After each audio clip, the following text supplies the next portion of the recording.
बिस्मिल्लाहिर्रहमानिर्रहीम। नाज़रीन, मैं हूं आपका मेज़बान अरसलान तैमूरी क्रैमवर्ड इन्फो से।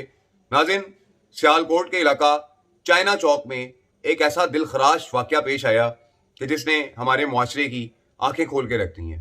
ये सीसीटीवी फुटेज वायरल है मुख्तलिफ जगह पर कि जहां पर दो खवातीन अपने घर में आने की कोशिश कर रही हैं, दरवाजे को खोल रही हैं कि इसी असना में एक नौजवान, एक घटिया शख्स, एक इस मुआशरे का नासूर मोटरसाइकिल के ऊपर तेजी से आता है और इस खातून के साथ उंगली वाली हरकत करके जाता है।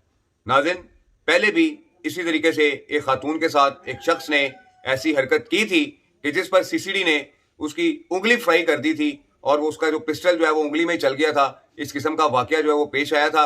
अब देखते हैं कि ये शख्स कि जो सियालकोट के इलाका में उंगली वाला मामला करके फरार हुआ है, ये कब पकड़ा जाता है और कब इसके खिलाफ कानूनी कार्रवाई सामने आती है और कब सीसीडी का ये फैसला सामने आता है कि इसके नेफे में पिस्टल चलेगा या उंगली इसकी कट जाएगी।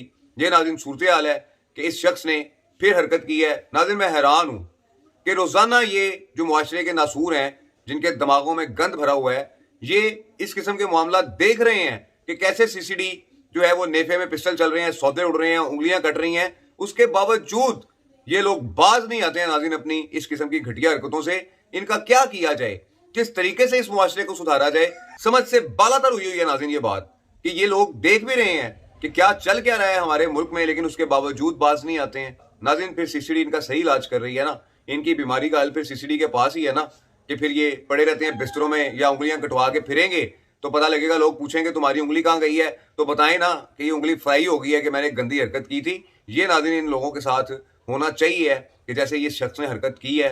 ये सियालकोट का इलाका चाइना चौक मैं आपको बता रहा हूँ, मुबैना तौर पर जो मेरे पास खबर आ रही है, जो चीज़ सामने आ रही है, ये वो इलाका है। तो देखते हैं कि कब सीसीडी इस शख्स का इलाज करती है, इसकी बीमारी का इलाज करती है। जैसे ही इसकी बीमारी का इलाज होगा, यकीनी तौर पर मैं आपको मुकम्मल खबर से आगाह करूंगा। उस वक्त तक के लिए इजाजत दीजिए। अल्लाह हाफिज।